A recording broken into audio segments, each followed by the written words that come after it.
Hi, I'm Rhonda Henry. I'm one of the therapists with UK's Work Life Office. Today, I'm going to talk to you a little bit about navigating conflict during a time of quarantine. Regardless of who you might be home with at this point, whether that's a romantic partner, family members, children, roommates, friends, we know that emotions are running high right now for a lot of folks. And certainly having limited space that we're sharing with others can sometimes heighten conflict. And so we want to talk a little bit about what can lead to that, but mostly how do we manage that? So we know that there are many sources of stress right now and anxiety, whether that is concerns about money, jobs, our kids, how they're doing in schooling, um, health and safety. There are certainly many things that are kind of coming at us that we're trying to figure out, we're trying to manage. Any of those can certainly be a place where we can see some increased conflict, regardless of relationships. And also, it's a time where we may see old conflicts rise back to the surface, ongoing problems that we've not been able to resolve that kind of come to the forefront again. Um, I think a time of quarantine is not necessarily when we're going to solve all those problems. And so, again, we want to look at how do we get along during this time? How do we keep ourselves safe and keep ourselves emotionally safe with each other, but also make sure that we're getting our needs met? As we go along through the presentation, I'm going to be live with you all as you're watching this. So I'm going to also be putting some information in the chat box about safety, because we know that for some folks, it's beyond just small conflict. Some folks may be dealing with really dangerous situations and potentially violent situations. So we do have a domestic violence program in the community. They are still up and running. And so I will put some information in the chat box as we go so that you've got the ability to reach out to them if you or someone you know might need that. So I think a couple of things we need to sort of keep in mind is that in this time that we are currently living in, again, emotions may be closer to the surface. Things may feel more intense. Certainly, I think that uncertainty and having lots of questions, it just raises sort of our baseline of anxiety or stress level, which again, often just feeds into that conflict that might happen. I think knowing that regardless of who we are with during this, we may have differences in coping styles. Some folks may be really chill and not really watching much news, or they're really able to kind of roll with it a little differently. Other folks may really feel much more on edge or concerned. Um, we may see folks that we're quarantined with who are using alcohol and drugs or excessive internet use, shopping. Some of those unhealthier coping skills might be coming into play, which again also can spark a little bit of conflict as well. Certainly, I think work and school obligations are definitely a source of stress. And again, we approach those differently. You may be still having to go out to work. Someone else may be staying home or working from home remotely full time, or vice versa. That can in itself cause some issues. We also know there may be differences in health fears. So how you're looking at, the health concerns that are going on right now, ways of keeping safe or choices folks are making about that and socializing, those might look different among different people that are staying together. And again, those might be times where we really see that conflict kind of bubble up. I think a couple of sort of guiding principles to keep in mind as we're thinking through some of those tips to manage this. One is doing our best to be curious when we're talking to whomever we're in quarantine with. For now, I'm probably just going to use partner as the word for that. But again, knowing these same tips apply to roommates, family members, etc. So if we're talking to our partner, we want to listen to really understand. We don't want to be in that space that it's so easy to get into where we're listening to respond. We're getting our points kind of lined up and ready. And as soon as they take a breath, my gosh, we're going to say them. Instead, trying to shift to, I want to understand. I want to be curious. I want to understand what your point of view is. And even if it's something that's come up before, try listening with that kind of new filter, for that deeper understanding. Also knowing and keeping in mind that everyone's got their own right to a different opinion. Folks may see the circumstances of what's going on differently. Folks may cope with it differently. Again, there's limits to that, and we'll get to that in a moment. But I think coming into this sort of knowing different people respond differently, just at a very basic level. And then I think another important key or kind of principle to keep in mind is that it's in everybody's interest in your home right now to find a way to get along. If we're going to be there, if we're going to be in this sort of limited quarters and limited opportunities for other social connection, it's in everyone's best interest for us to find ways to live together with less turmoil on a day-to-day basis. So let's move into tips for a moment. Um, I'm going to go through about a list of these. I'm going to go through. Um, Certainly, as we talk about these, use any of them that might be helpful. If you find yourself listening to this and kind of feeling stuck, like, yeah, that's a great idea, but I'm not sure how to do it, or I'm not sure how to say that to someone, that might be a place where talking to someone like me or one of our other therapists, where we can really kind of work through that individual situation a little bit, could be useful. So at the end, I'll also be including our contact information so you can reach out to us if you need some help talking through this in a confidential setting. So let's talk about the tips. First and foremost, number one, communicating your needs. Communication is just such a core building block of any relationship. And so being able to speak up for our needs, being able to communicate when something's too much, too far, or I need more of this or less of this, it is the only way that we're going to get to a place where we can sort of be in the same space together and get along, and be supportive of each other. Sometimes it can be hard to speak up for what you need, certainly.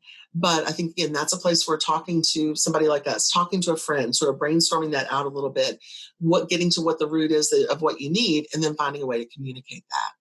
For some folks, that's more easily done through things like texting, where it feels like, okay, if I'm going to this conversation, my thoughts are going to go everywhere. I'm not going to be able to really stick to my point. So maybe it's texting, which may feel silly when you're in the same house. But think about, again, you and your partner or your roommate, how do you all typically communicate? Where do you all kind of hear each other best? And maybe that's one tool that you pull in as well. Another tip is about setting boundaries, being able to set limits.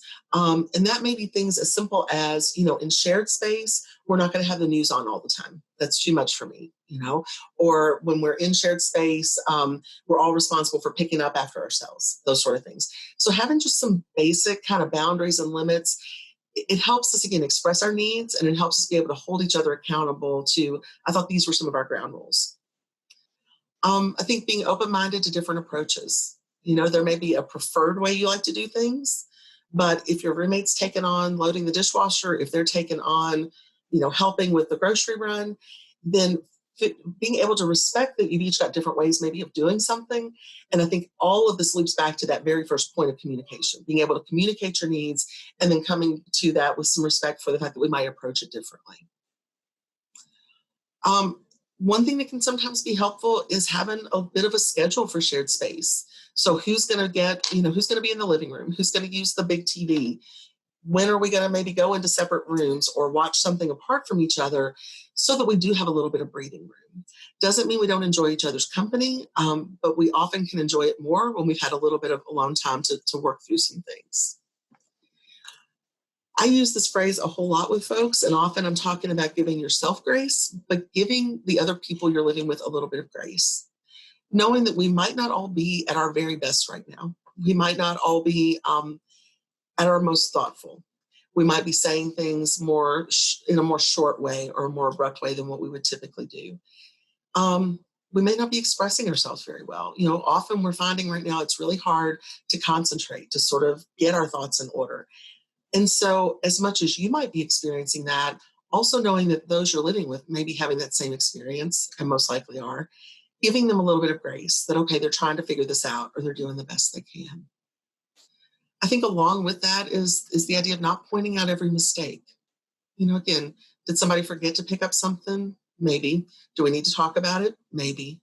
But do we need to point out every failure, everything that wasn't done quite a certain way? Typically, it's not going to move us in a better direction. It's just going to escalate that conflict.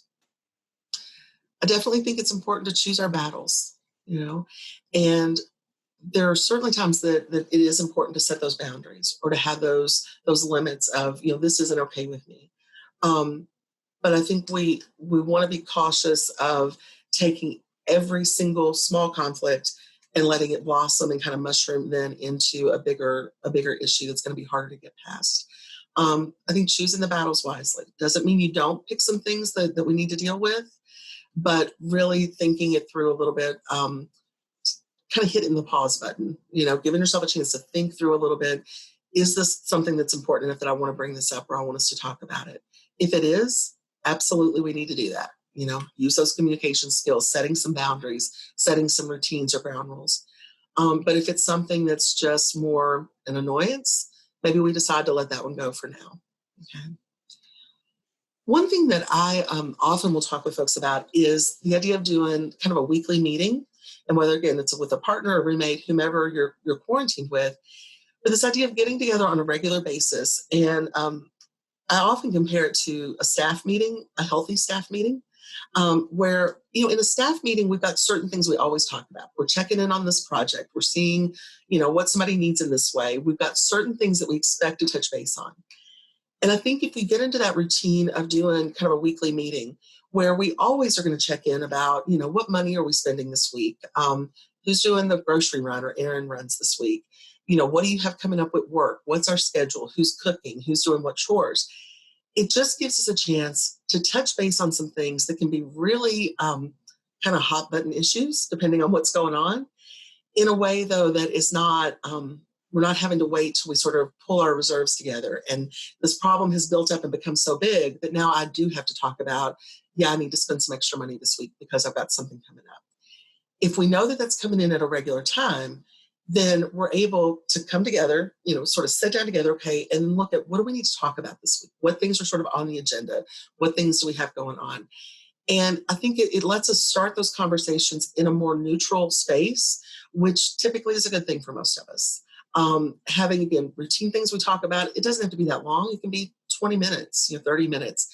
It can be something that you do in a way that feels good. So, get a soft drink and go sit on your back patio, or, sit down and turn the TV off for a little while in the living room and agree to put your phones down.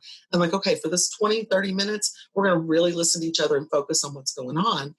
Because most of the time we don't do our best when we're in the midst of kind of rushing in 10 directions at once.